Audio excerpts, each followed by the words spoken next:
Hello and welcome back here on Forever Sports. You're cheering if you're a Crusaders fan, heartbreak if you're a Chiefs fan. But what a pulsating Super Rugby Pacific final. Only 3 points scored in that second half, and the Crusaders managed to hold on by 4 points to take it by 16 points to 12.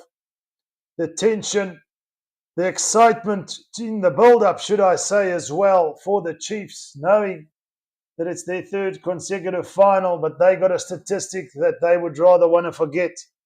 Having lost 3 out of 3 for the Crusaders, they go marching on to take it to number 32 in terms of home playoffs. But it was the visiting team who struck first with a try from tight head prop George Dyer. It was converted. The Chiefs were ahead.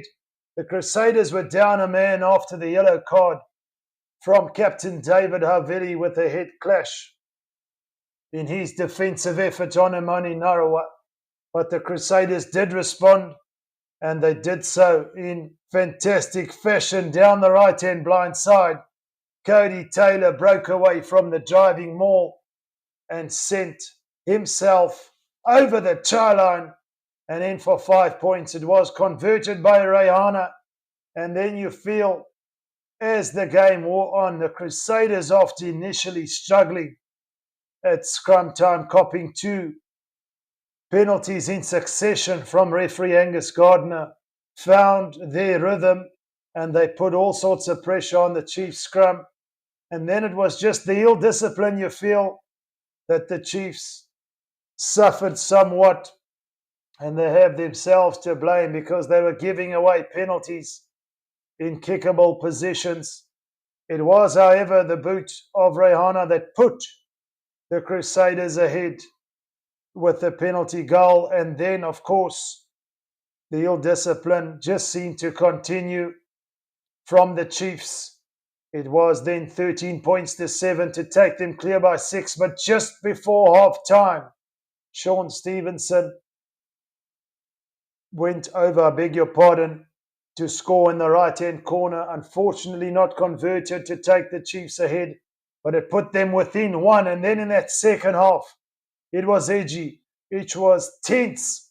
The Crusaders at one stage in that third quarter were just on the Crusaders' 10-meter mark on their 22, back and forth, to and fro, keeping the possession, keeping the territorial pressure.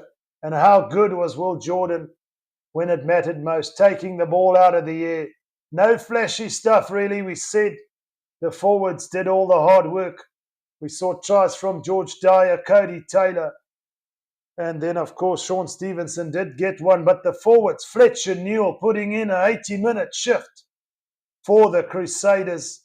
And you feel that's the point of difference. There were moments where the Chiefs had an opportunity in the right territorial position on the field, but then the lineout was stolen from the Crusaders. So small increments of moments added up for the Crusaders, and it was enough to get them over the line. Towards the last part or last sequence of play, we saw the Crusaders have a scrum down, and from then, with the introduction of James O'Connor, just to get a taste of championship rugby, son, the Crusaders just needed to wear down the clock, and they did so with the caliber of a championship team and the worthy winners of Super Rugby Pacific 2025, victorious over the Chiefs by 16 points to 12. For all the fans who tuned in, thank you. Let's keep going on this rugby journey here on Forever Sports. There's a bumper international season ahead of us. From myself, Roots, until next time, bye for now.